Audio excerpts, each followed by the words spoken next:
I love to see the towns passing by and to ride these rails neath God's blue sky. Let me travel this land from the mountains to the sea, 'cause that's the life I believe He meant for me. And when I'm gone and at my grave you stand, say God called home your rambling man.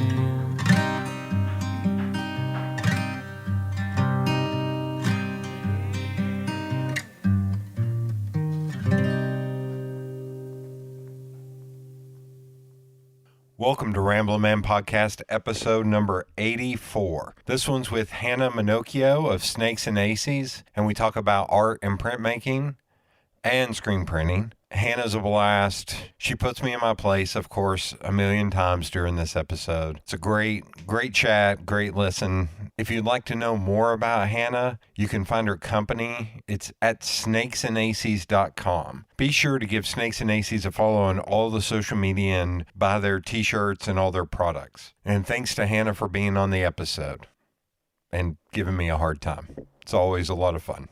Sponsor this week is Feral Giant. Feral Giant is a graphic design, illustration, and social media consultation company based here in Knoxville, Tennessee. So they do work for clients big and small all over the country, all over the globe, in fact. But they also do photography, videography, video editing, and audio editing, website design, SEO, writing, content development. Hell, they'll babysit your kids if it nets them money. So make sure you give them a follow on social media on either Instagram, Twitter, Facebook, or LinkedIn at Feral Giant. And be sure to give them an email today and hire them for your next project. Without much further ado, here's the episode.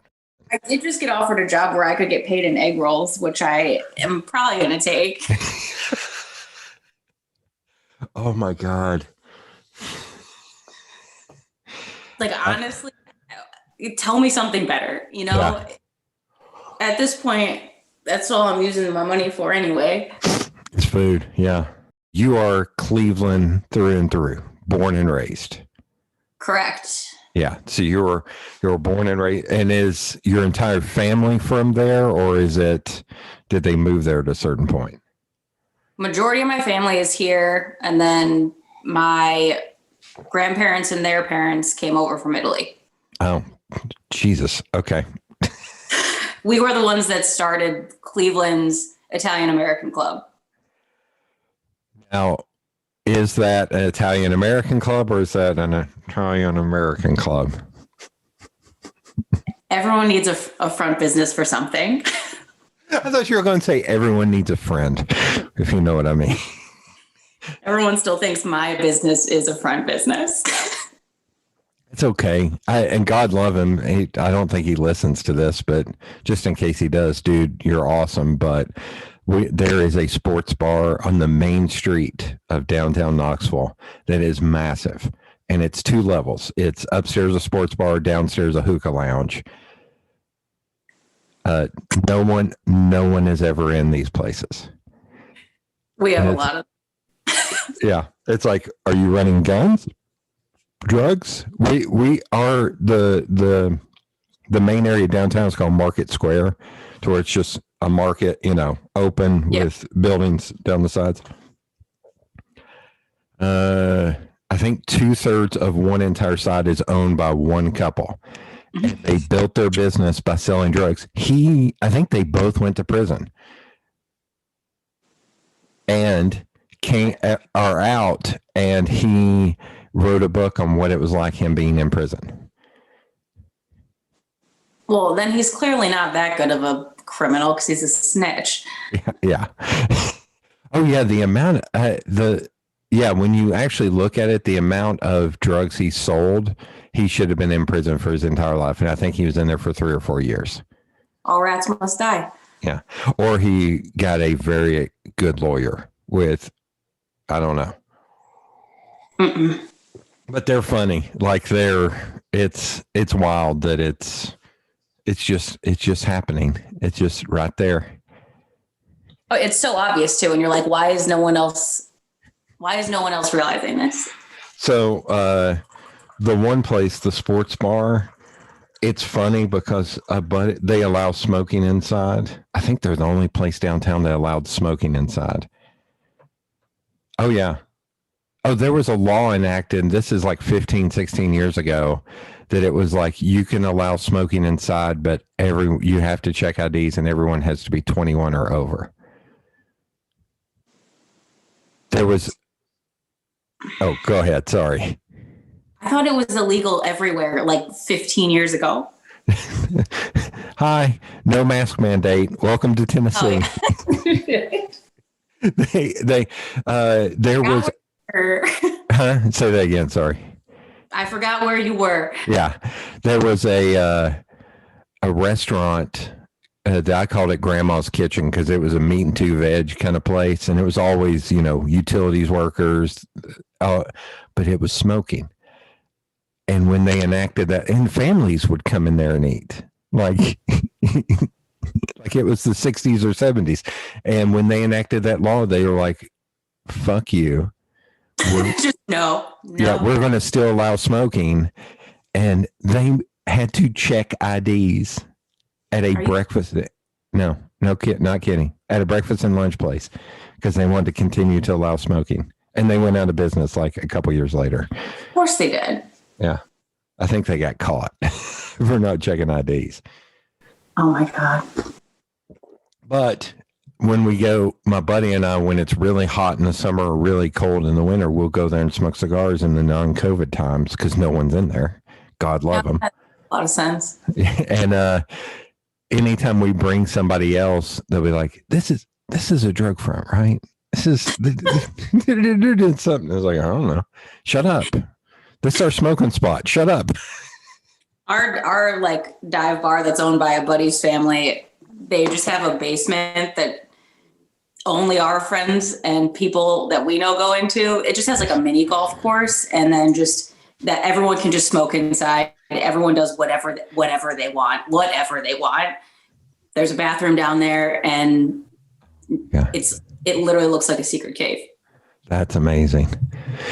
We still have a bunch of bars that you can smoke in here. There's one called Marie's where they have karaoke. That are where if you ever make it, huh? Ours is called Tina's. Oh, so you're gonna love this. We had one for a long time called Toots Honky Tonk. Oh, stop. That's amazing. And that was the play. It was funny because I was talking to my friends last night about this. I was like, I have never been to Toots, and there's one called Sassy Ann's. I feel like you are Sassy Ann. No, I am Sassy Ann. But I was talking to my friends last night, and I was like, yeah, I never went to Toots. I never went to Sassy Ann's. Both of them are closed now.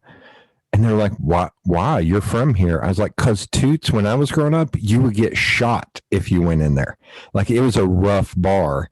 And then all you fucking hipsters took it over and it went out of business, you dickheads. And because that's what happened. And then Sassy Ann's, when I was growing up, it was a gay bar, and it was like an older gay crowd to where it's like I was not welcome, which is fine.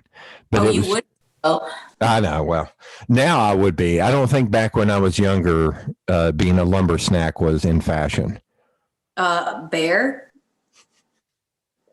I thought bear was something in like the mid 2000s, late 2000s.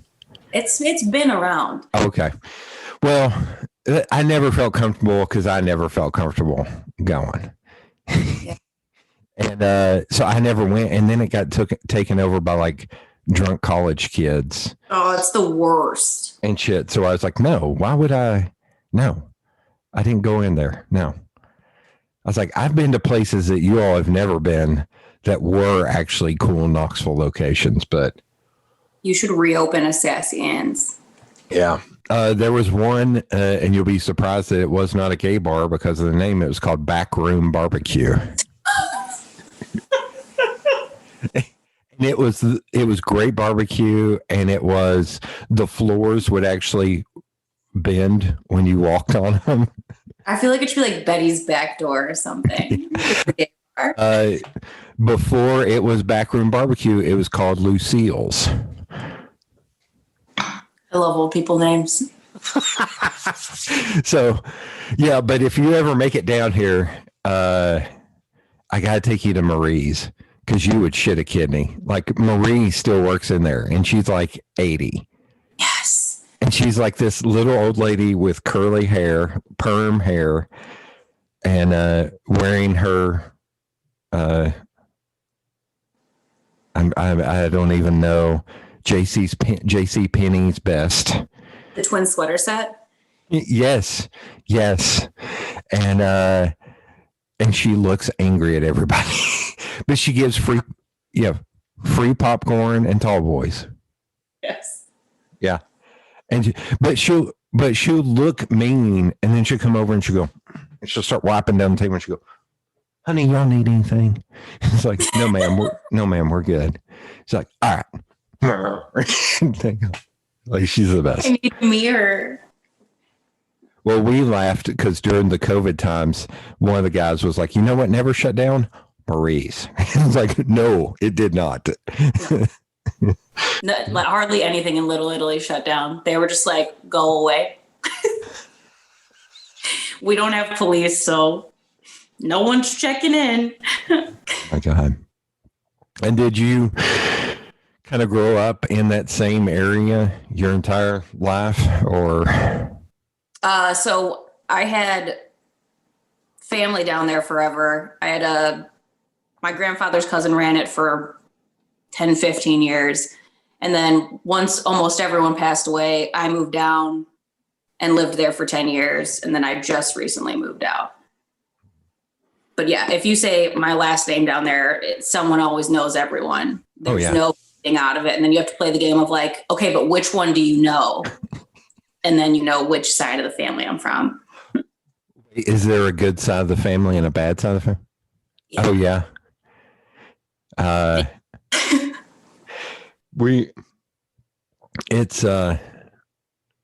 My dad always joked, because there's a main road that splits through kind of over where I'm at called Broadway.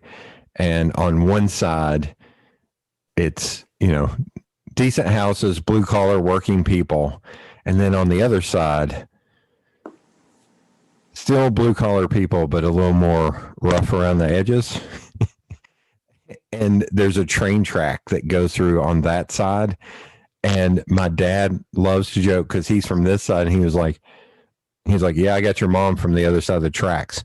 No, literally, she was on the other side of the track. That's incredible. Yeah. That is amazing. And God love my sweet mom, who's meaner than a rattlesnake. She'll go, "Don't you forget it."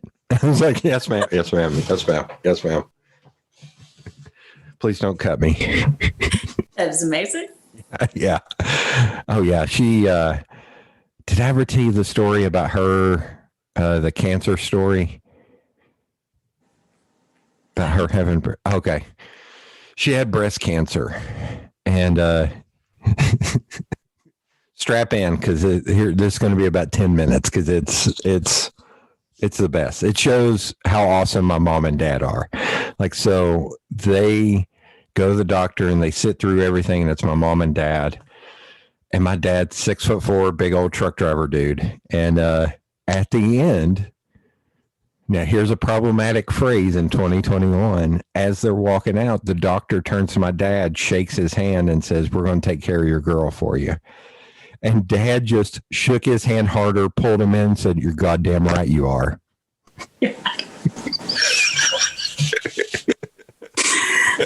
Doctor shits himself. Yeah, he's like, "Oh God, I really have to take care of her because he will murder me." Like, she dies, you both die. Yeah. So she's gone through treatment, and I would take her to chemo. We would kind of rotate out, like Dad or my sister or I. And I would take her and sit back in there. And it was the same thing. It was all these little old ladies going, oh, is that your little boy? And she was like, yeah, my little boy. My sweet baby. Yeah. Yeah, they would be like, do you want to come back and sit with your mom? And it's like, man, no, I don't want to see her in pain. And she's like, oh, honey, just come on back here. I was like, okay, yes, ma'am. Yes, ma'am. And every time we'd finish, she'd be like, I want a milkshake. So go ahead and get you one too while you're at it. And we would drive through McDonald's or Burger King and get a milkshake. Those are the best. So that was my reward for taking her to chemo. Your reward for her having cancer. Yeah. So then she started losing her hair, and it would start coming out like in her food and in her on her pillow at night. And she finally called me and said, hey, honey, I'm going to need a favor. She was like, since you have so much experience, I need you to come over and shave my head. I was like, really, Mom? Really? You're going to get a dig in, a bald joke even? So I go over with my clippers, and I clip back when I just used clippers, no guard, just straight down. So I asked her, I was like, do you want me to do a guard or do you want to just straight down? She was like, straight, it'll be fine. So I shaved half her head, and then she turned in the mirror and she's like, I didn't mean that close. I was like, oh my God. It's too late now, Mom. Because she literally had me, how I look on one side, and then hair. Yeah. And and then she and so I shaved the rest of it, and she got one of those little mirrors and was kind of looking at it, and she was like, I'm still damn cute. I was like, yes, Mom. Yes, you are. And then I was like, all right, I gotta go. I started wrapping up my shit, and she was like, what? Are you not going to hang out for me? I was like, no, Dad will be home shortly, and I don't want him to kill me. Oh my God. So I'm trying to think. We go through everything. The last chemo treatment she has, my little sister takes her, and I don't think my little sister was 21 yet. But afterwards, Mom was like, I want to celebrate. We're going to go to Chili's and get a margarita. Stop. I fucking love Chili's. So they go to Chili's, and this is like 2:00 in the afternoon. And my kind of lady. And she was like, and she looks at the waitress, and my sister told me this, so it's not totally verbatim, but my sister was under 21, and she said, honey, I just finished my last chemo treatment. I want to share a margarita with my daughter. She's under 21. You're still going to serve her a margarita. And they brought my sister a margarita, and she was like 19 or 20. In hustling Chili's. Well, and then I was like, Mom, and then Stacy had to drive home. You dumbass. Like, what are you all doing? Like, oh my God. So she's a baller, man. She was just like, and you're going to serve her a margarita. Like, I was like, that's the best. But the best is later on. There was a lady that I knew, friends of friends, a few years older than me, but she was like in her 40s, and she got breast cancer. Super wealthy West Knoxville person. They launched a full-on PR campaign about her. Like, she had her own domain. She was writing a blog. She was going on TV talking about it, like all this shit, making it about her. And that drove me nuts because I saw my mom just quietly go through all this shit. And like only us, the core group of us in the family supported her. Like, it was us, you know? And so it really, rich lady, and it really fucking pissed me off. Like, it really made me angry because it was like me. And then like a month into it, she said, screw it, and got her boobs lopped off and put 2 fakes on.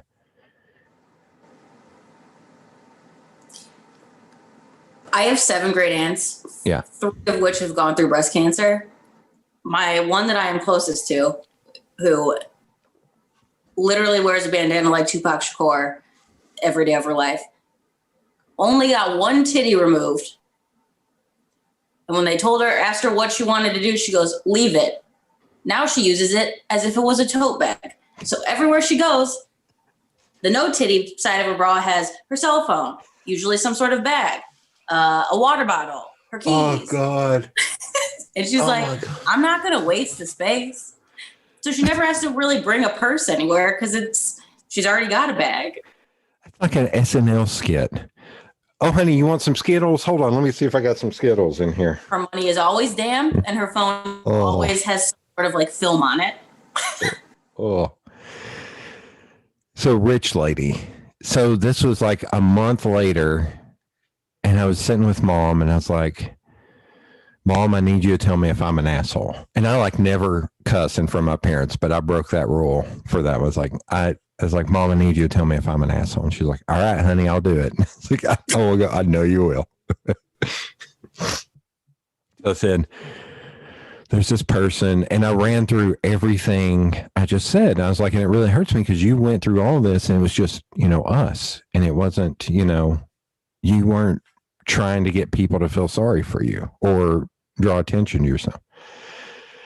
And I said, all right. And she was like, yes, honey, you're an asshole. She said, whatever it takes for somebody to go through it, you have to let them go through it. Yeah. I was like, all right. And there was a pause. And then she was like, wait, who is it? And I was like, but the difference with Mom is I said her name. I will not say her name on here. But I was like, oh, it's Rich Lady. And she went, oh, fuck her. Mic drop. I'm not kidding. Oh, fuck her. Oh my God, I love her so much. She sounds like you gotta imagine the little sweet Southern lady going, oh. Yeah, how tall is she? 5'4". Shut up. Stop. I guess I always just assumed she was like 5'11". No. She's 5'4", and my sister's like 5'6". And Dad's 6'4", and I'm 6'7".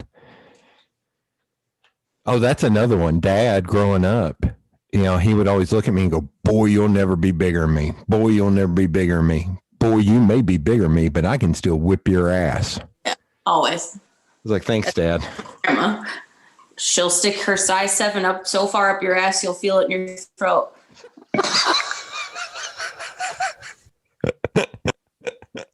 She also used, I know this is completely off topic. Oh, no. She has all these sayings that majority of them don't make any sense. But I end up using, I wouldn't say shit if I had a mouthful, or there's something flying besides the birds, or piece of ass is better than golf. So I'm sitting there trying to help her the other day, and something pissed her off. She goes, I wouldn't whistle through a dog's asshole for that. And I was like, what does this even mean? How are these not t-shirts? A drawing of your grandmother with that line underneath. Oh, I made her for her 90th birthday. I made her shirts that say, I wouldn't say shit if I had a mouthful. And she, every Sunday she would come down wearing the shirt and she goes, don't take a picture of me. And then would go on. That needs to be a desk calendar. Just a collection of her phrases. She has mugs with all of her sayings on it. We make her a mug with them. Nice. I had never heard the dog asshole one. Wait, do you make the mugs yourself, or do you have to go somewhere and get? Which is also the awkward part. We have to. Can you call me when you do the dog's asshole one so I can? I have to go there at 12:30 today, so I'll take a picture of some of the mugs we've had made before. Oh my God. Okay. Growing up there, were you always into art as a kid, or was there something in school that kind of got you into doing art? I was definitely always into art. And then when I was looking into high schools, Cleveland has very shitty public schooling. And the city that I was in, it was essentially either figure out a way to go to private high school, or essentially go to a school where you just film fights every day and get on the internet. World Star. Seriously, that's what you hear in every one of the videos. I will say the high school I went to, the cops were up there every other day. We just didn't have cell phone cameras. If we had had cell phone cameras, the shit that I saw where there was one dude, Little Mickey, that he reached, the guy started punching him, and Little Mickey reached over, grabbed his shirt, pulled it over his face and just started, and Mickey boxed. So watching him just perfect, like start landing blows. And there's this other guy, a buddy of mine, Greg, that I was on the third floor. And of course, I'm taller than everybody else, so I can see. And I'm a good 50 feet away. And all of a sudden, I see the guy he's fighting. The dude's legs go up in the air, almost touch the ceiling. And then he got body slammed because Greg did MMA before it was stunned him. Huh? He stone cold stunned him. No, he didn't stun him. He lifted him straight up and power slammed him, and it literally shook the building. Jesus Christ. And you heard, it would have been the perfect World Star video because it would have been from my view. So all you did is see the legs pop up and then slam, and then 250 kids go, "Oh!"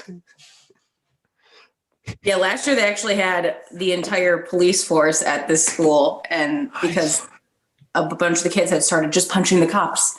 Nice. Yeah. Upgrade. That's an upgrade. Yeah. So anyway, it was either go there, and I was already a terrible kid. So I knew that, yes, I'm just going to deal drugs and be a dick. If I maybe get pregnant. Bound to anything. There's nothing I'm going to get out of this. So then I figured out that the private high school had a art program that you actually had to apply to before you applied to the school. It was that intense, that rigorous, super well known. So I applied to that, and luckily I had some anonymous donor that said if I could keep above a 3.8 and if I could stay in the art program, she would help with the majority of my tuition. 3.8? Yeah. Jeez. So that's what pissed off all the teachers, though, was that I was super smart, but I was also an asshole. So I would be stoned or drunk every day, but I would still have a 4.0, and they'd be like, "We can't do anything to you because you're still maintaining everything." And then the thing about the art program was if they didn't deem you good enough, they could kick you out any day. Wow. So half of your curriculum was different from the rest of the school because it was almost all focused on the fine arts. Wow. That's, yeah. We were lucky. By the way. Say that again. Sorry. It was all nuns. Oh. How many times did you get your knuckles whacked? My favorite thing to do, the sweet baby angel that taught me oil painting, she just didn't understand that I was just wanted to go smoke a cigarette. And I would just be like, "Sister, I'm not feeling inspired right now." And she'd be like, "Honey, you go outside, you take in all of God's creation for 10 minutes, do a walk around, and then you come back and we'll see where you're at." Oh my God. So I would just go smoke a cigarette, go do whatever for 20 minutes outside, no one's watching me, and then come back in.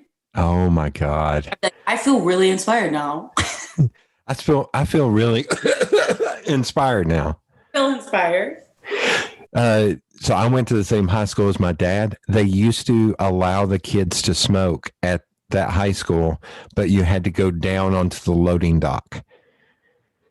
And Dad said, and it was down on the bowels of the first floor. And Dad said he would literally get out of math class, run as hard as he could, get down there and go, and then turn around and go running back.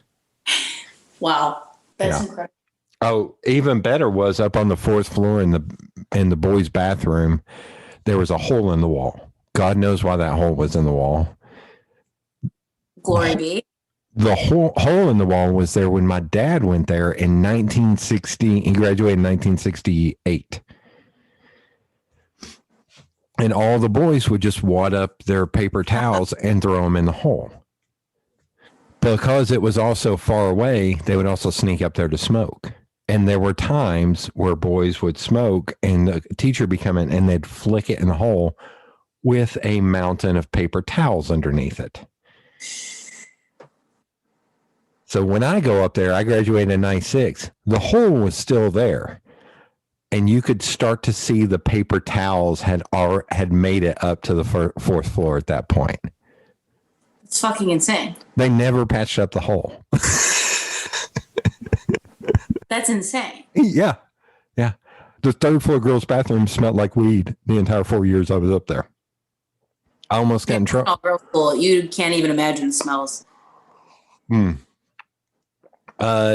Considering we were still rocking football gear from the 60s and 70s, yes, I can. The ball smell. No balls.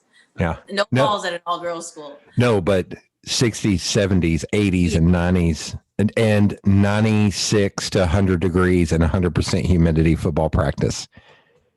No, we just didn't shower. Oh. Lots of leg hair and no hygiene. No, I'm out. I will side note one thing. Since it was a religious private school, one of the nuns, I got kicked out of every religion class. But do you know what Lent is? Yeah. Okay. So you're supposed to give something up for Lent. Mm-hmm. And they're going around the room and everyone's like, I'm giving up candy and like, I'm giving up buying clothes. And they got to me and I was like, I'm giving up shaving my legs. And the nun's like, honey, we went over this. You're not giving anything up. They called my dad. My dad was so disgusted with me. He's like, not again. I'm not coming down there. Oh God, if you had to ballpark, how many times did your dad have to come to the school? A lot. He was only really upset with the time that I had the restraining order from the nun. We weren't allowed to be within 20 feet of her. But he did. That's like all another. He did. I wanted to go shadow a tattoo artist as my like senior shadowing because that's what I wanted to do initially growing up. And they, of course, were like, that's no place for a lady. And my dad was like, if she wants to do it, let her do it. And they're like, we have our reasons of not wanting this. And he's like, fine. He's like, I'll come in with my ex-wife and you can explain to both of us why she shouldn't be there. And so they both come in and they're sitting with two of the nuns and the principal and they start arguing. And my dad gets up. He goes, we're leaving, turns to the principal and goes, you're worried about my daughter being in a tattoo parlor? You should worry about how many of your girls are still virgins. Oh. And yeah, they stopped calling him in after that. Yeah. And magically your mom got called after that. I think my mom clapped. I literally think she applauded him after that. Wait, you said they were split at that point? Oh, they had been divorced for like 12 years. She turned around, looks at him, and like, do you want to go get a drink?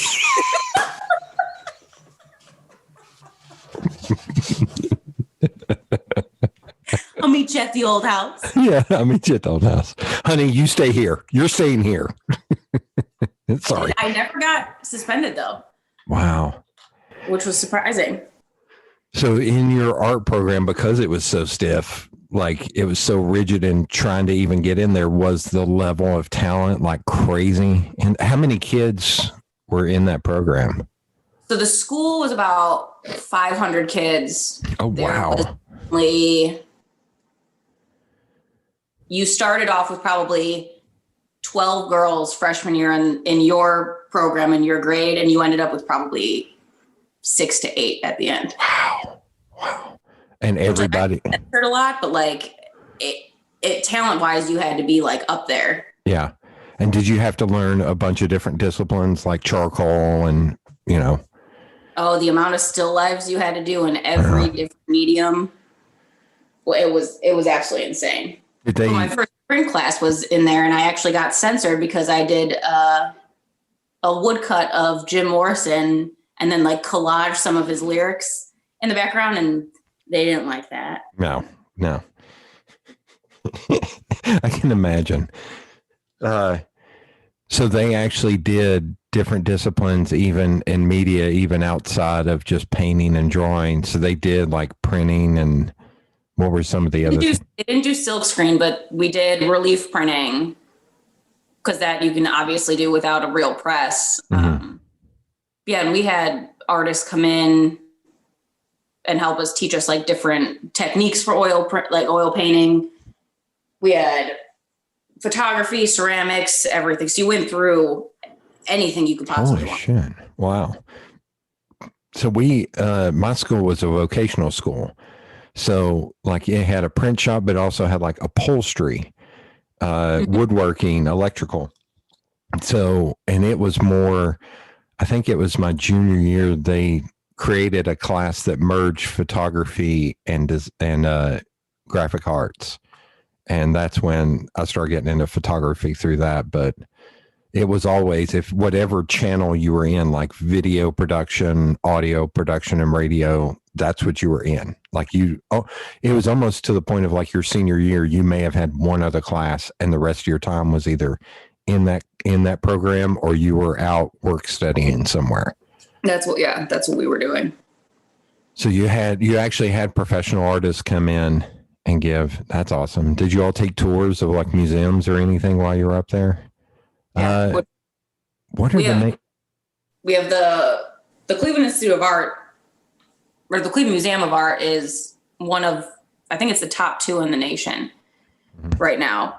And then they have a college that is within the block of it, Cleveland Institute of Art, that would actually do competitions for the high school students. So we would send in all our artwork, and all of Northeast Ohio would have their students send in, and they would actually do jury competitions. So you were actually up against other schools, other kids.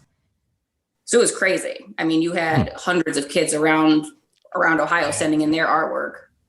I won a gold key for some kiwis I did in colored pencil. Nice. Thanks. Wow. It's my dad's, that's what he's most proud of me for. That's awesome. A gold key. That's great. My sister got a silver key when she was there for some dead leaves that she drew. Boring. Yeah, you don't lord that over her at all, do you? No. I have to remember, I'll have to send you something later.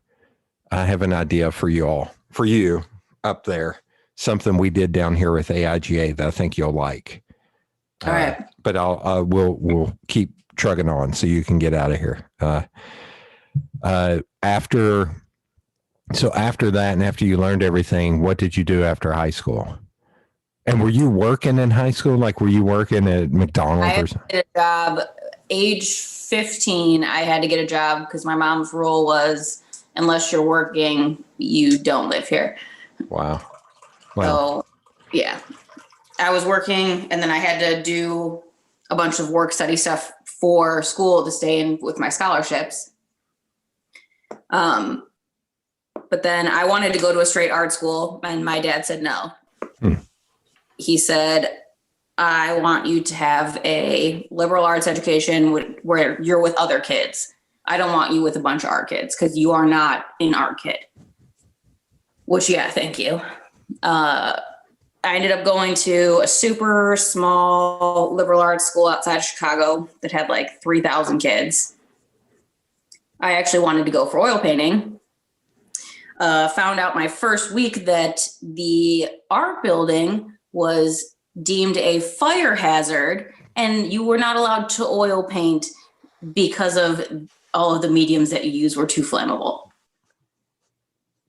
They take fire seriously in Chicago.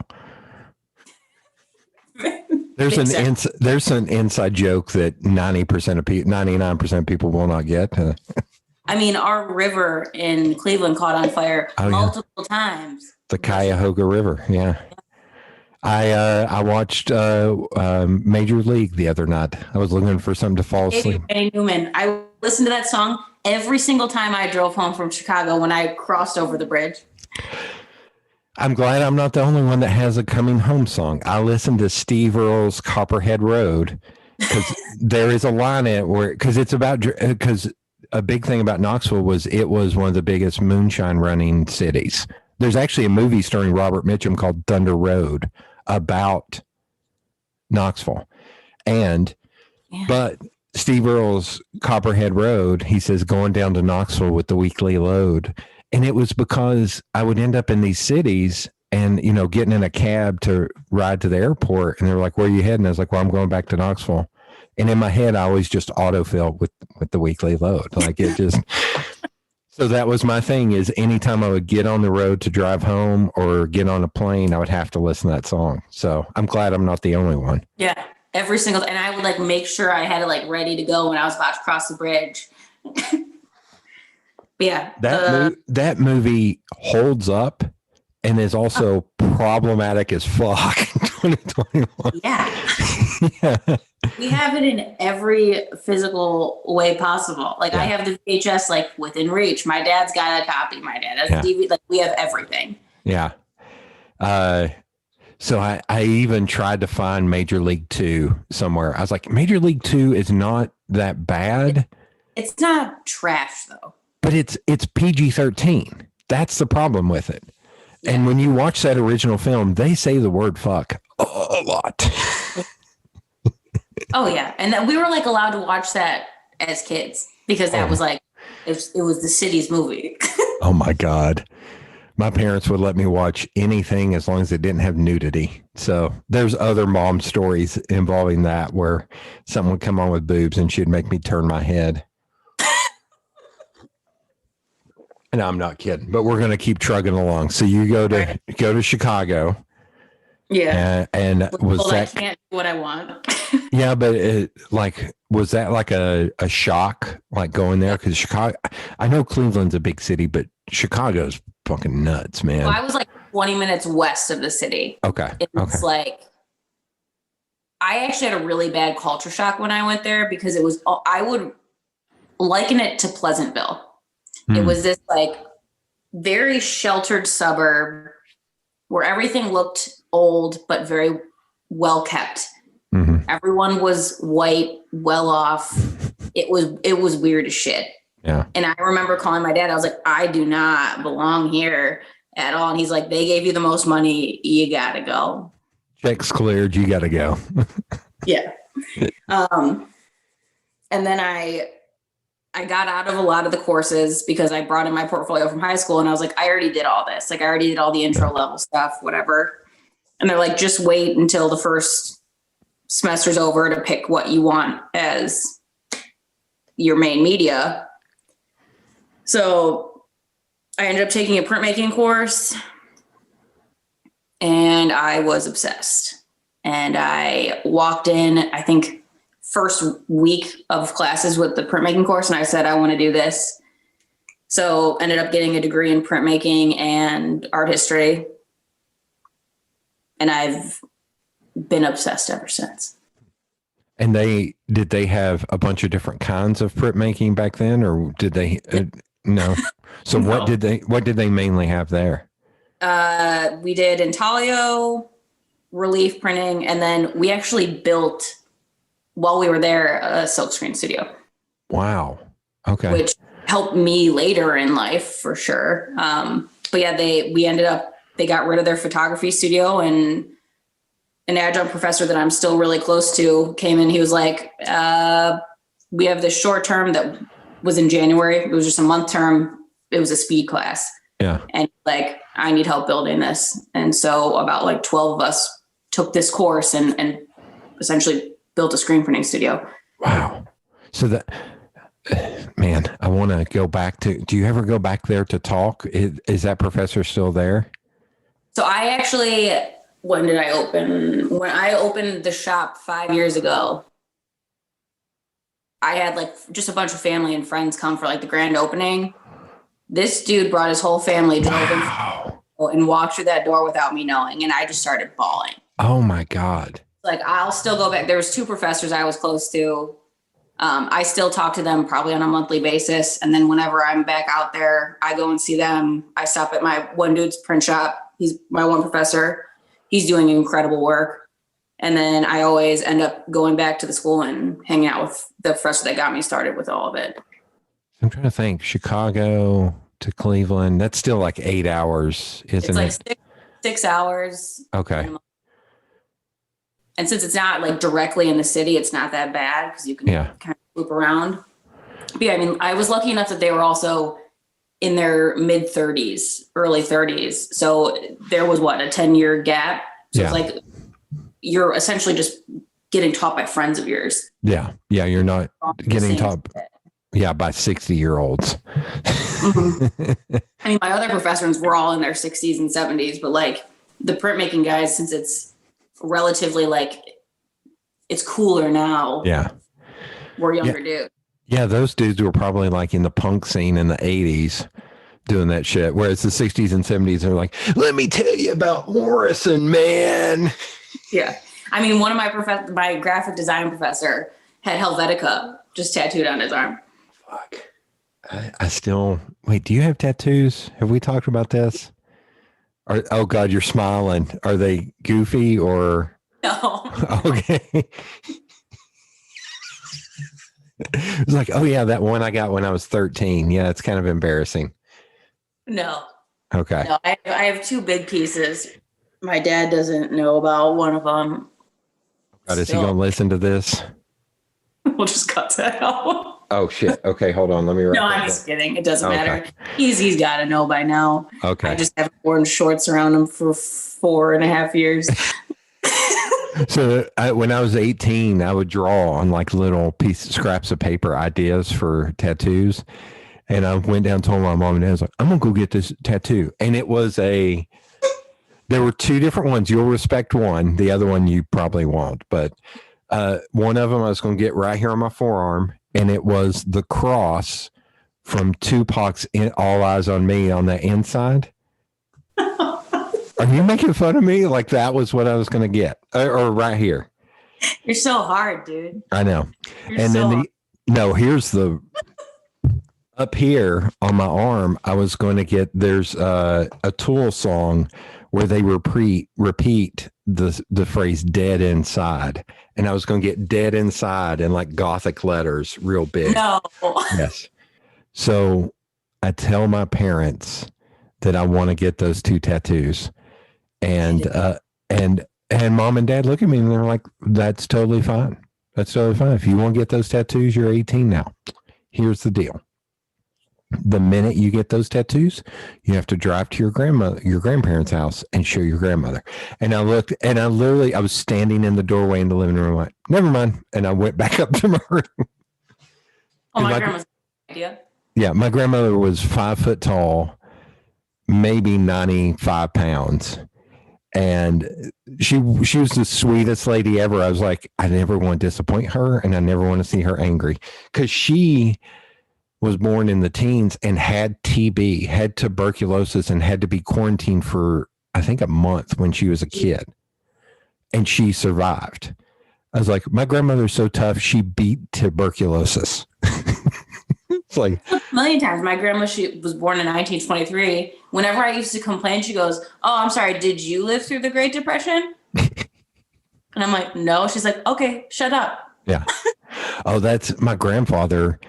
My dad's dad. He was 6'2", and he was born in, I think, like 1917. Can you imagine what a freak he was, being 6'2" in like 1930 something? Like, and he was a rough kid. Him and his brother, they're literally photos. If I could find one, I'll send to you of them in the white shirt with the cigarettes rolled up in front of a car that they probably stole. But the funny thing with them was he went off, they both went off in World War II, and my grandfather, maybe he wasn't born in 17, maybe he was born in 20. Whatever it was, he went off to World War II and fought in the Pacific and came back straight as an arrow. No drink, no nothing. No cigarettes. Same thing. Yeah. But it was Vietnam and he came back straight. Oh God. Yeah. Well, we can get down into Vietnam. I've always said, and here's something I don't like saying on this, because I don't want to get fussed at later.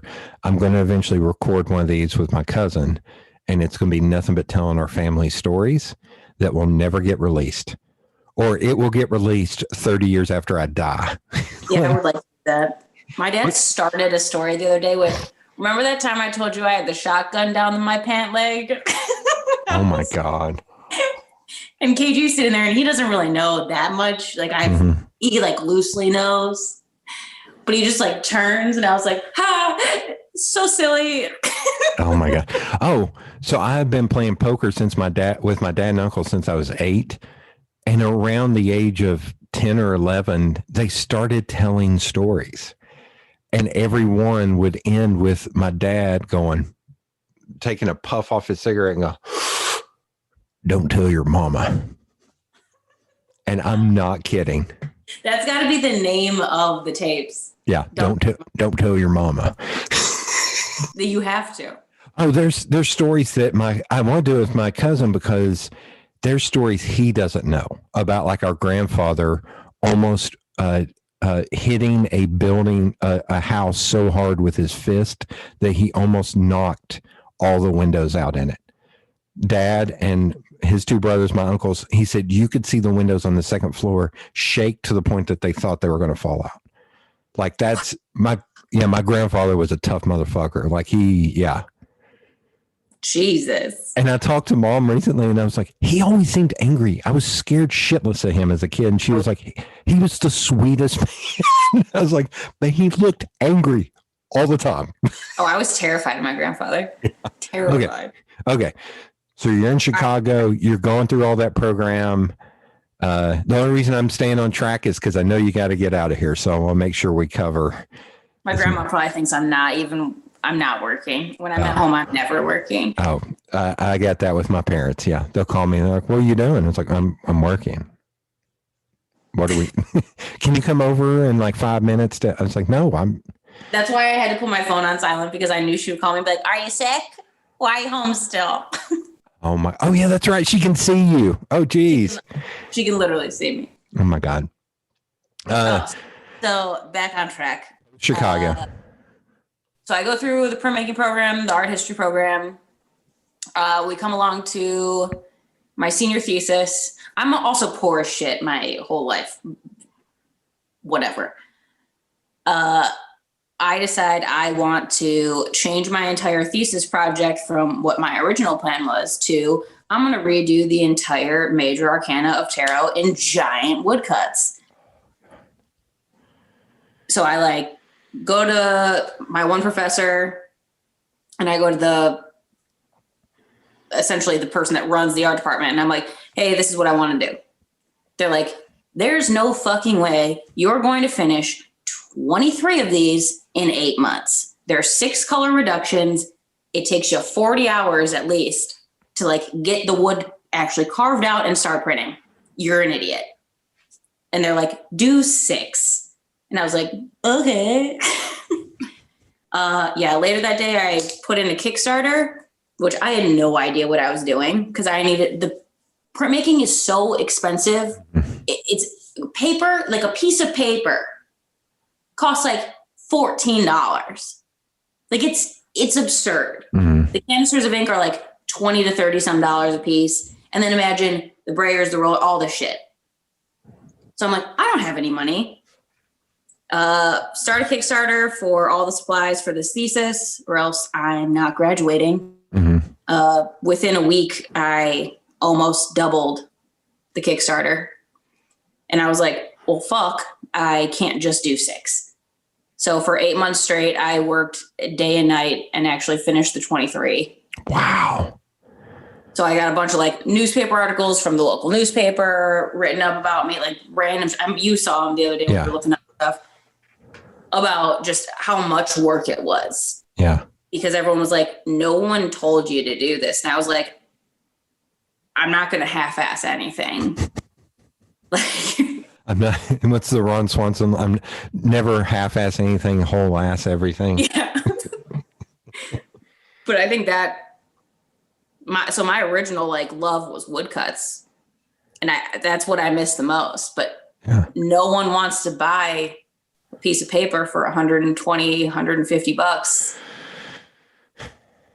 which is why I started Silkscreen. I'll give you homework. Do you know Deer Jerk? Do you follow Deer Jerk on Instagram? I don't think so. Let me see. Uh-oh. Just some straight titties that I opened. Oh, nice. Yes. You do follow Deer Jerk? Maybe I told you to follow her. You must have. So that's my friend Bryn, who worked behind me in that pentaculum program I went through at this time last year. I think it's because of the Mothman one. Yes. You're like, hey, you got to follow her. Oh, yeah, that shirt that I got. Yeah. Yeah. So she literally just cuts wood, inks it, paints it, and people buy those for like $300 or $400. And I actually think more than that. I think some of them are like 600 to 12, depending on how much detail she puts into them.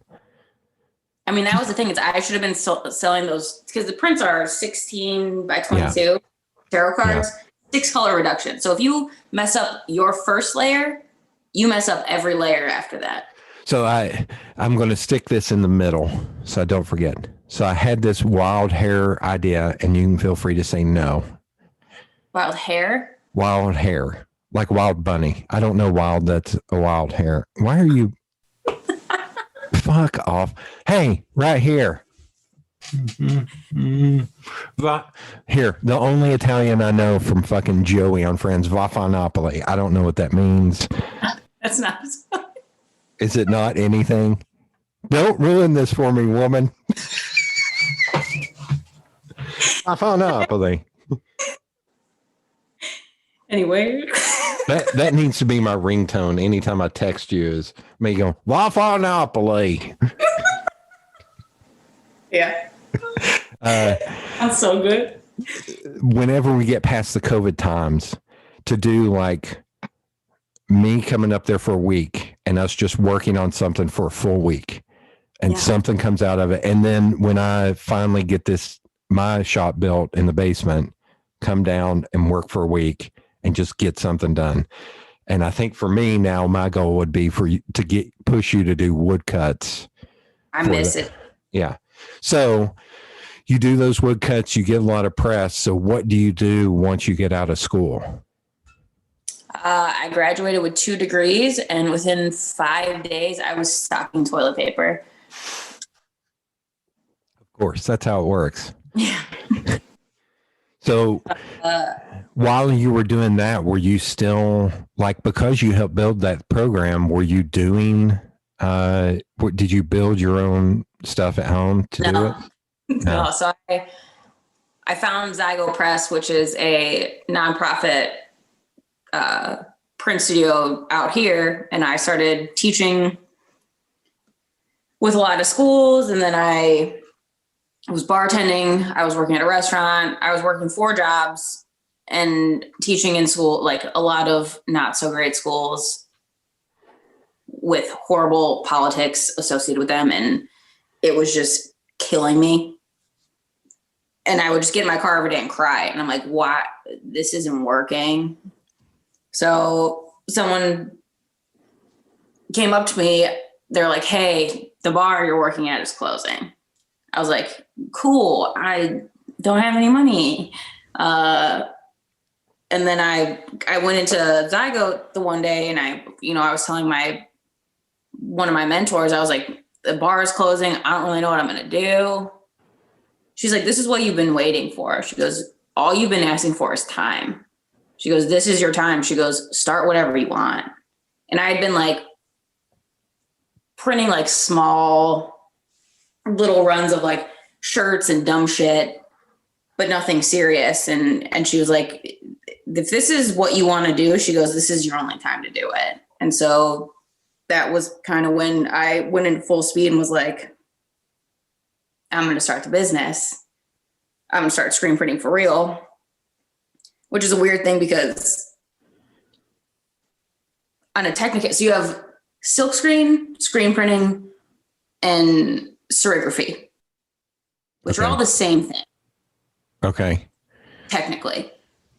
But serigraphy is essentially the fine art version. Okay.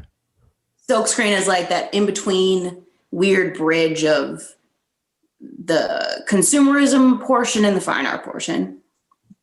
Think like Andy Warhol meets Shepard Fairey.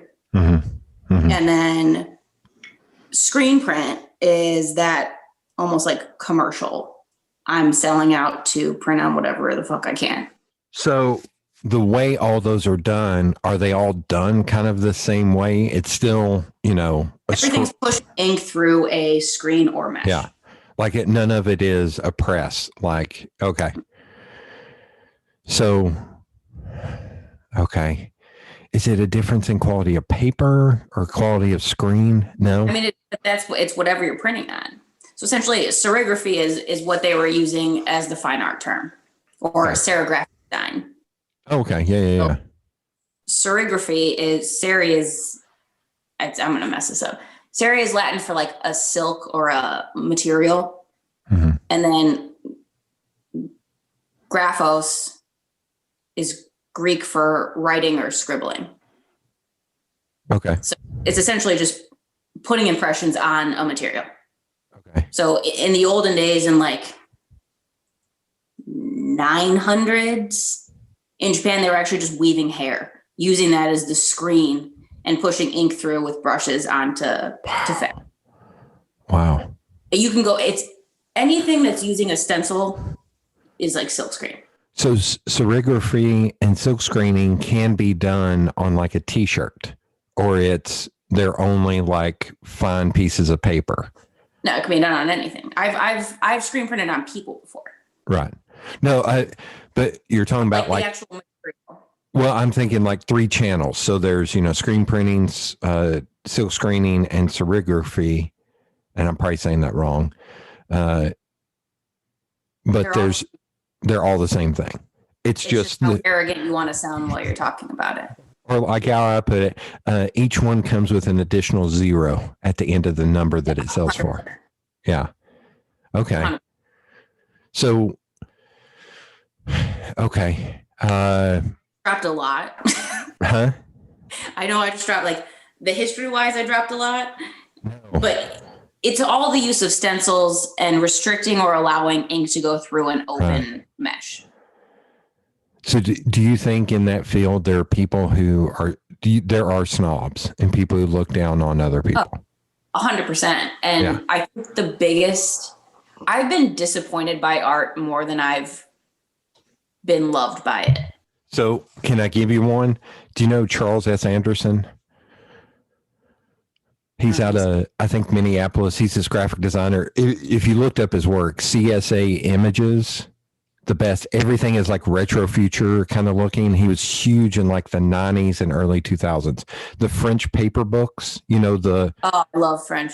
So the books that would come with all the different paper samples, Charles S. Anderson designed those. And I've seen his work. So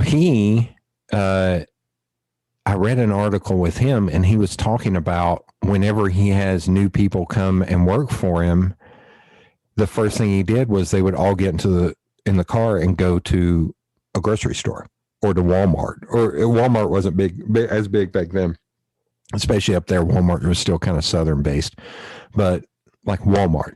And he was like, I make them go down and look on the shelves. He was like, this is real graphic design. That fancy shit that you're doing that's $300 per package for one piece of chocolate, that's not real graphic design. This is the shit that people interact with every day. This is what you have to think about. And so I started my own business when I got out of college. And the first day, a buddy of mine was kind of shadowing me and working with me because I'd already been doing it at that point for 7 years. And I went out to his apartment and I was like, get in the car. And we went to Ingles or Food City, some grocery store. I was like, all this is real. We started getting shadowed by the manager. Like, what are you all doing here? Feeling. Yeah. But they never came up to us. And at one point, I was like, should we go say something to him? And he's like, nah, it's funnier. I was like, okay, I'm in. I was like, yeah, because what are they going to do we literally have handfuls of stuff that we're going to buy. Like, so, But yeah, I think about that all the time as you're not designing. I got a thing I designed when I was at Pet Safe. The design firm that we hired designed the front of the package, and that was that. That was it. I was like, a package has 6 sides. You designed one panel. I was like, and you didn't even do it well. And so I designed the entire thing, and it freaked them the fuck out because they thought they were going to lose the client. I was like, yeah, this is how this is done. You got to design for the real world. So you were at those 3 levels. When you get out and you're stocking shelves, the bar, are you thinking of trying to make it as an artist, or are you immediately like, no, I got to make money, so I'm going to have to go with the screen printing? Well, even when I was like high school and in college, I still loved to paint, but I would never sell my paintings because there was only one. And I felt like I lost part of me if it was gone, and I would never see it again. I would never be able to hold it, whatever. So printmaking was this huge thing and it's the point of printmaking. You can quickly and easily reproduce the same image over and over once that image is created. So any drawing that I have, I can now make 500, and I'm no longer losing it forever because I can always make more. And it's this minimal amount of equipment and materials versus this huge expense of oil painting or of the fancier printmaking techniques with relief and with intaglio. And then it also broke that border of like, you can do this as a poor kid. You can do this in your basement. And I mean, other people were buying French's paper and all this stuff in college, and I didn't have the money. So I would literally go to Home Depot and get spray paint really cheap paper on either side to thicken it up so it would look like French's. Wow. And so I was doing all this like experimental screen printing and printmaking because I didn't have the money. Right. That actually turned out to benefit. Like now when I teach all my students, I'm like, hey, yeah, I didn't have that either. Right. This is how you do it around it. This is how you do it on the cheap level. Oh my God. See, now I'm going with my print shop experience going, yeah, but there's also ways around that. Like you can go to a paper company and ask them if they have any what are called broken cartons. Or scraps. Yes. So you know about broken cartons. So broken cartons, for anybody listening, is when you get paper, it's usually like a 23 by 35 sheet, and it's in a big carton, and there's usually, depends on the thickness of the paper, but let's say between 1,000 and 2,000 sheets, and that carton is fucking expensive. But there are print shops who say, we will pay for the majority of that if we can only have 50 of those sheets, because we do not need that entire carton. And so they will just have half open, or you can go to print shops and ask if they have any spare stock or broken cartons, and they usually have it. And a lot of times it's a lot cheaper. You can buy a lot less. I bought this, I want to do these business cards, and I bought this translucent paper. It's almost like a Mylar plastic that I only got like 30 sheets. And I took it to my print shop, and the guy I was working with, and he cut it down and made a few business cards for me. He was like, I want to do it just to see how the ink interacts with this paper. And he only did me like 100 cards, which at this point I'm like, why did he only do 100 cards? He should have ran the whole fucking thing. But anyway, so there are ways around. So you're doing that. And something I know about you is you built your own screens. So a screen, for anybody listening, is essentially 4 pieces of wood, like a frame with a screen underneath it. So I was trying to do that, which didn't go that well. Oh, okay.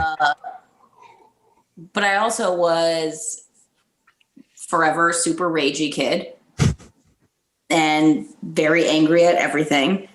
And Zygo was a almost entirely female print shop, which was unheard of, because my last year of undergrad, we went to, I'm not going to say the name of it, but a very huge print conference. Mm-hmm. And we got the school to pay for it after months of like, this is why we need to go. This is whatever.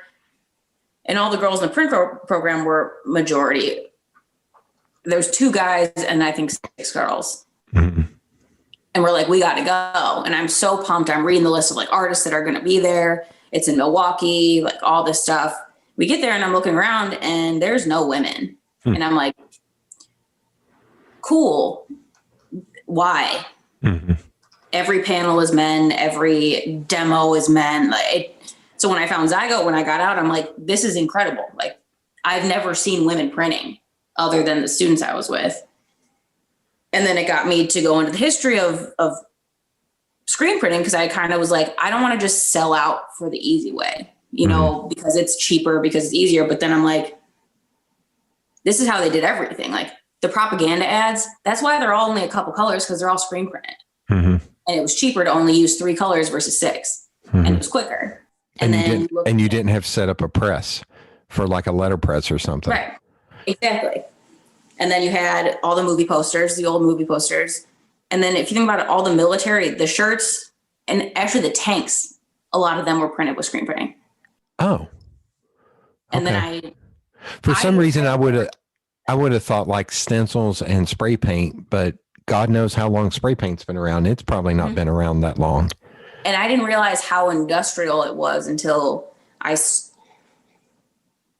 stupidly took a job at a factory printing metal parts, and I was actually screen printing on them. It just depends what ink and what curing temperature you're at. So, I mean, I was printing on like DVD players for 6 months before I was like, I can't work in a factory. That's a whole nother story. They're making me wear pants, damn it. I did wear pants. I knew it.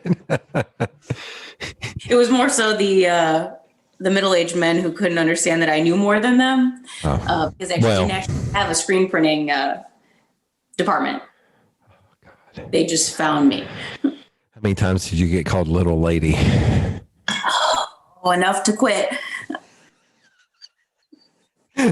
There's your another t-shirt idea. I ain't your little lady. But I mean, like, if you think about it, all the most powerful images that you see are from print. Right. Even like the Obama Hope poster. Yeah. Like that shit, that's print. Yeah. And all the propaganda, all the history, like that's how you protest. That's how you change things. Yeah. So that was, I think, a big reason why I didn't feel as bad switching from relief to silkscreen. Okay. And you still go back and teach to kids and still do good with your printing. Like you do the thing which I always try to instill in kids, which is find the thing that's going to make you money to help fund the thing that's going to let you express your art or what's in you. I was like, all these people, they're telling you, no, just do this. A lot of them have money or they have somebody funding that. If you don't have the money, do the thing to make the money to do the thing you want to do. And eventually that will come around to where that's what people will want from you. But that was my biggest thing was I didn't realize until after I graduated and I had to start paying my loans off.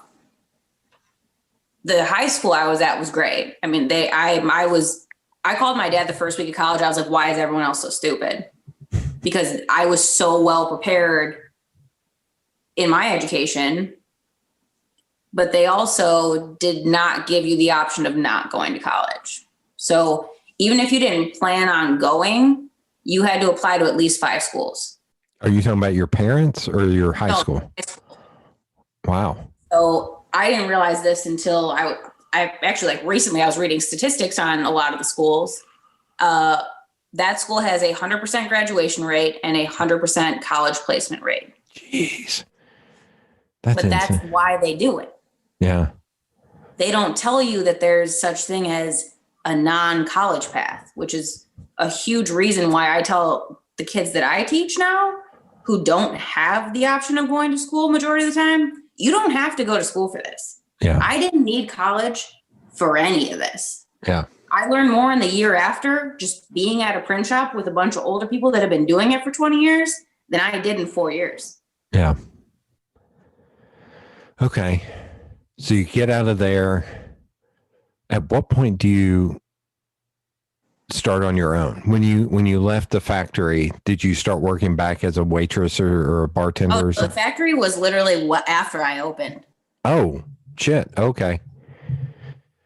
They don't tell you once you open your own business that like probably not going to make a lot of money. No, that's, although I will say one of my friends who's in sales, we were talking because, they always say the first 3 years, you're not going to make any money. And it was like the first year I was in business, I made X amount of money. The second, let's say $30,000 the first year. Mm-hmm.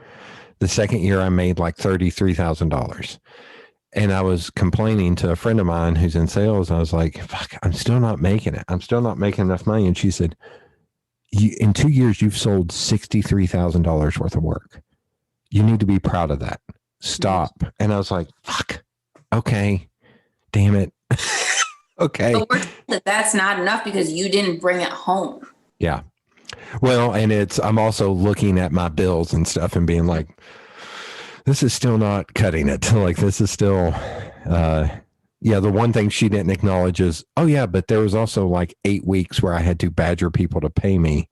So yes, I may have gotten that, but then that still to this day. Yeah. Then that is then going back and having to back pay on shit. So, okay. So you open your own shop. Did you build like your own screens or anything, or did you start hand pulling, or have you always hand pulled? And okay. I was that stubborn that even when I was doing woodcuts, a lot of the professors I was with and working with, even during like my thesis, when I had all the 23 blocks, they're like, use a Dremel, use a drill, use some sort of machine to help you. Mm-hmm. And I refused. I said, that's cheating. It's not done by hand. So even when I was doing screen printing, there's huge mechanical screen printers where it's just this huge mechanical arm that comes over and pulls everything. And I mean, you can send off and get your screens made where they're putting the emulsion on, they're burning all your images on, but I always felt like that was cheating. So I don't actually make the frames, but I still put all the emulsion on. I still burn every screen, burn every image, make every image, and hand pull everything because I feel like it's cheating if I don't. Mm-hmm. And that's just some jacked up Italian guilt, but I cannot do it any other way. Yeah. Yeah, it's wild. Like I know some screen printers that it almost feels like, oh, if you have $100,000 to buy a machine that'll do it for you, then you too can be successful in printing t-shirts. And it's like I'm the same way. I'm like, that feels like a cheat. That feels like you're not actually working. I feel like, and it's another one of those reasons where art's broken my heart more than it's given me. Majority of artists don't print their own work. Majority of printers don't print their own work. Yeah, I know. And even at weapons, I remember that was the first weapons I went to. I learned that one of my favorite artists that I was so pumped to meet used uncopyrighted old images instead of drawing his own work. He prints his own work. Yeah. But he just kind of collages a bunch of shit that he didn't draw. We'll have to, whenever we stop recording, you'll have to tell me who that is, because I'm sure I saw that person, but I can't remember. Everyone loves him. He is he does a lot of gig posters and music posters for a lot of famous people. Okay. He admitted to me within the first 5 minutes that he just used a lot of reference imagery that he got off an uncopyrighted website. Wow.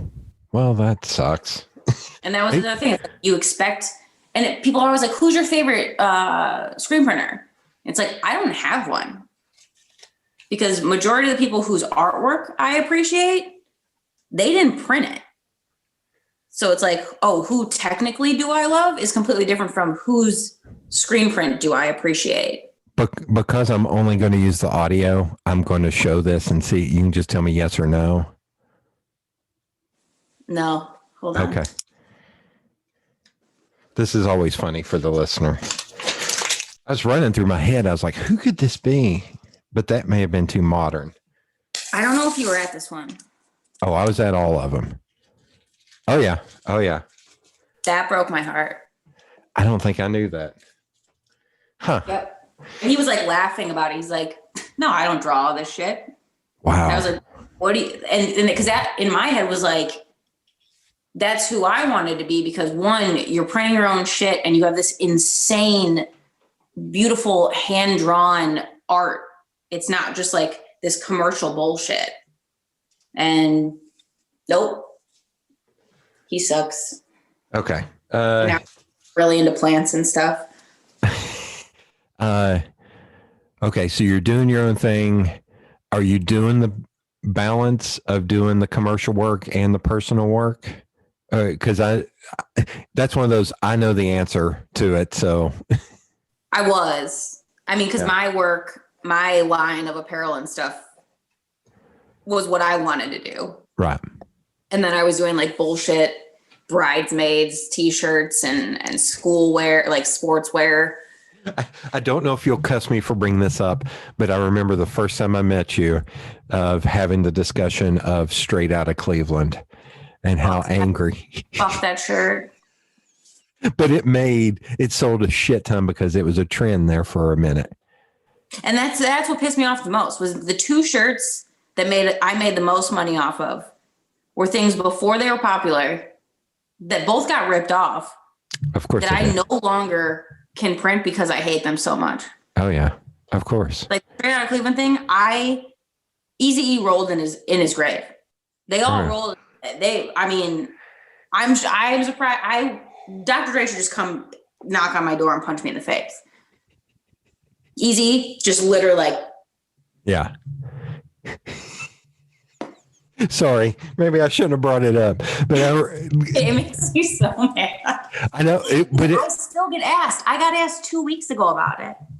Wow, who the fuck would wear that in 2021? Oh, you haven't been there. It's a lot. Oh God, I can only imagine. Yeah. So I can get you out of here.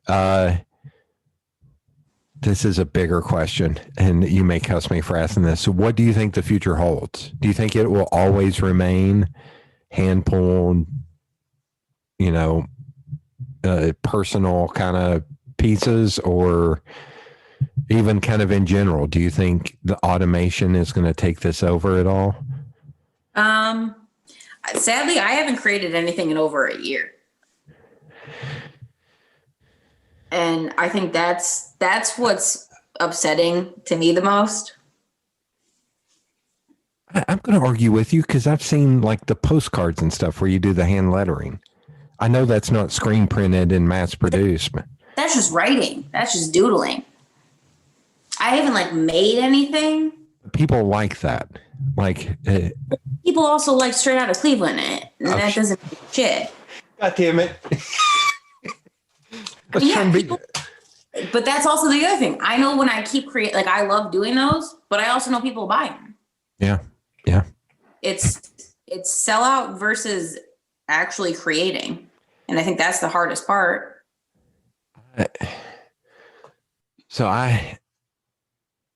many people have not made something because you know it won't sell? Oh, if I see, I'm the opposite. I'm negative. So I think everything I create will not sell. Or I think it should sell if anybody had brain fucking one to buy. But no one does. No one does. I have a list on my notes that I'm literally shopping around to try and find somebody like Teespring. I won't do Redbubble because they rip off people too much. I need to find somebody like that who can produce and manage shipping and all that shit, the shit that I don't want to do, just for stupid ideas of shirts, to where I would love to stockpile a storefront enough to where here's 30 ideas and I will sell hopefully 50 shirts a month and make enough money to help.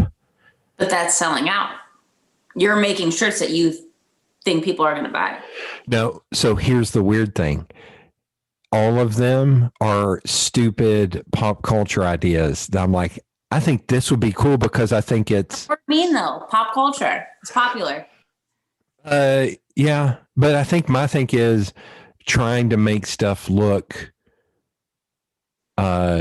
obtuse to where you don't get it. Well, if you get it, you get it. And that's why you're buying the shirt. No. I'm sorry, you cut out, damn it. If you know, you know. If you know, you know. So I think it's shit like that to where, no, because I look at that and being like, that will not take me long to do. And I think it is, I think every piece I do like that, like, God, I don't want to give away an idea because I think it's a good idea, but there's something nice. I am small and sensitive with a knife, but also fight me. But one of the ideas I have is related to the film Jaws, which I was like, this would be a cool, like, if you know, this would be fucking awesome on a shirt. Tell me, I just edited it out. Okay. I will when we hit into record. But my thought is on it is it's like the 36 days of type. There's a lot of stuff that I do that I'm like, this is going to end up unlocking a piece in my brain that I can use later. Like doing those 36 days of types, which don't net me money, which are just an exercise, have made me do more abstract creations than had I not done it. So that's how I'm not talking like when I get sent a shit ass logo and they're like, put this on 500 shirts. Mm-hmm. That's not getting me anywhere. Okay. But it's getting money in your pocket. Right. But then it's like, I'm just working for the man, you know? I think selling out is weird. I think selling out is. Everyone sells out. Like, but I think some of it is not. I've had this argument with a friend of mine about, as like a band, like let's say, Coca-Cola is a hard one. Some brand that you don't Crest. It's fucking toothpaste, you know. I'm trying to, and they want to use let's use Wilco as an example. A Wilco song in one of their commercials. I look at that as, well, they're not inherently bad. Like they make toothpaste. Toothpaste is good. If they want to do this and pay us a shit ton of money so we can make our next album, I don't give a shit.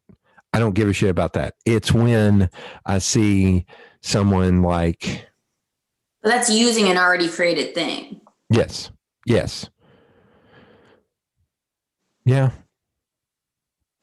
Creating for the consumer. Yeah. Is what my fear is. Here, I'll give you one example. I went to look for a Sandlot t-shirt for my dad. I saw a Sandlot t-shirt. So bad. They're terrible. I looked for my dad. And Strange Brew, the film Strange Brew. Both of those, I've looked for cool shirts that are Strange Brew or Sandlot for my dad or even for me. That's what started this like fake movie shit. And I was like, there's nothing good out there. For me, a big thing to me is I want to put good design out into the world. So if I can design some cool Strange Brew shirt that's obtuse, that it's, if you get it, you get it. I don't feel like that's selling out. I think I am now tipping the thing of, instead of this shitty one with compressed type, I'm making them sell less of those and sell more well-designed pieces. Also, stop putting the characters' names in a line. Yeah. Yeah. Stop. Yeah. Stop doing that. Everyone stop doing that. So also, that's one for you for Ferris Bueller's Day Off when you do this. Okay. So yeah, I've got a list, and it's my friend Adam even has an idea of fake like that we want to work on together, which is like fake teams, like basketball teams. Like he has all these funny fake basketball and football teams ideas. Dude, just minor league baseball. They have the best name ever. Best baseball caps ever, but they're expensive as shit now. They're like $42 and shit. So, but that's what I'm saying is I don't look at that as selling out. I think for me, that's a fun exercise. And I'm not having to, God love them, create a shitty pamphlet for a goddamn basement waterproofing company. Like, that's how I look at that. Yeah, but you're also not worried about like the actual construction of those things. Yeah. The creation is one thing, but actually manufacturing the object and the apparel, whole another different story. Well, that's like I'm about to do a thing just on social media from week to week because I was talking to a friend of mine. I was like, why the fuck has Oreo not hired me at this point? As much as I promote them. Seriously, why have they not?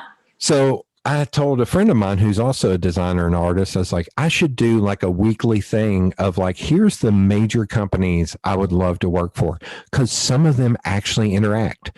So here's a question for you. Who, other than Oreo, who do you think those brands are? For you? Yeah, there's one you should know. I mean, I feel like you should do a hot sauce. Oh, fuck, that is a good idea. I just like, from knowing you, I feel like you should design a hot sauce.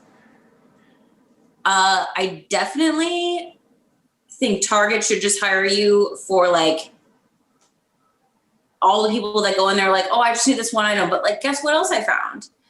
Because of your combination photos. Yeah. Like that's like, oh, you didn't know you needed this. Yeah. That I always think about because I'm like, fuck, like that. Those are the items I always end up buying together. I'm like, oh, cat food, wine, and like a piece of salmon, or like. Damn it, that's decisions were made as an ad campaign. Yeah, but like that's Target's whole thing is like you went in for one item, you came out with 7. You spent $100 when you went in for 4. See, okay, if I do that, I would like to do that as like a slick 1980s magazine ad. How cool would that be? Yeah. No, I see it as like a 60s ad, like a dapper. Fuck. Like a Dapper Dan type deal. Mad Men. Like, went in for this. Look what I got. Okay. You should make the whatever when you're getting your blank. So dream clients, the ones I wrote down, there's only one I think other than Oreo I think you should get, which is Waffle House. Oh, for sure. I mean, Taco Bell is my dream. You know that. So Waffle House, Oreo, Roots of the Fight. Do you know Roots of the Fight? They're a clothing brand that it's mainly like old school boxers and wrestlers and stuff. But everything, there's an Andre the Giant sweatshirt that I have that's in Japanese. It has Japanese characters because he used to go over and fight in Japan. He literally started off in Japan. Yes. I forgot. I'm talking to an Andre the Giant scholar here. And I'm not saying that facetiously. I actually am speaking to an Andre the Giant. You would love this sweatshirt because it's the fucking best. Yeah, send me a photo of that. Yeah. That's like I never found an Andre shirt that I truly love. And also that is my next tattoo is from that illustrated book I was telling you about. Okay. I'll send it to you later. So the rest, the Dodgers, the Bears, the Blackhawks. One of them is. Why are you a Chicago fan? I don't know. No, I do know. It's because when I was a kid, the Fridge was huge, was the biggest name in football. Oh, and so you just. Yeah. So that's why I glommed onto them. I can't believe you're into hockey. Oh yeah, I love hockey.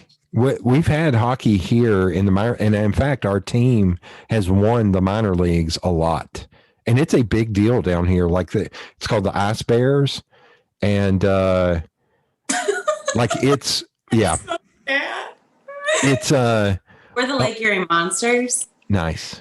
A lot of families go together to see the games. Yeah, we used to go when we had one. Let's see.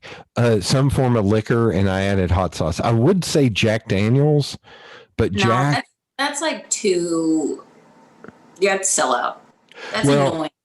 The thing I've said, I told because a friend of mine was like Jack Daniels would probably be number one because that's what I'm known for, and I was like, no. I was like, the problem with Jack is they're already very structured, so I would have to do.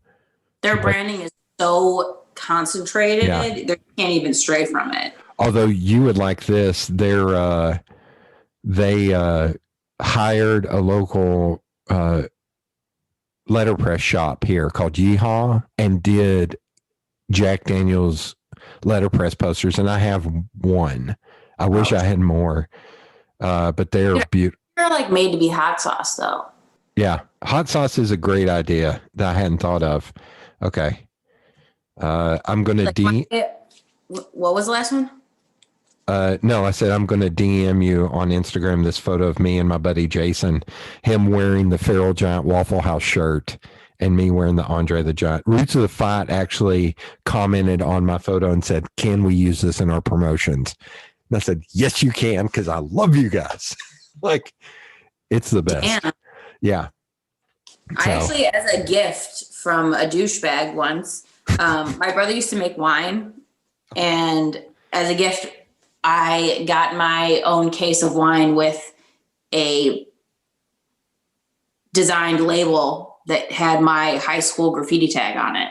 That's amazing. But it looked very like uppity and bougie, which I always thought was sweet. But I would love to do a wine label. Taco Bell, hire me for just anything.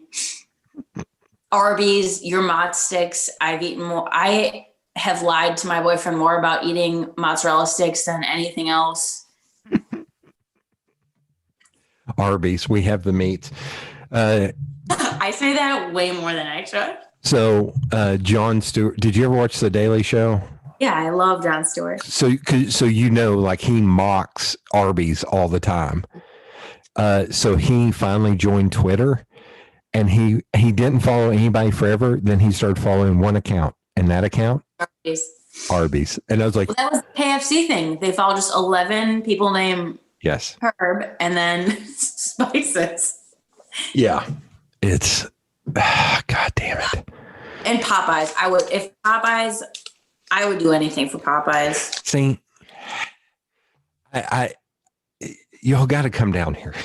I got to take you to Jackie's Dream. Like you would. I know, but like we have shit like KFC. KFC is disgusting. Yes. Popeyes is so much fucking better.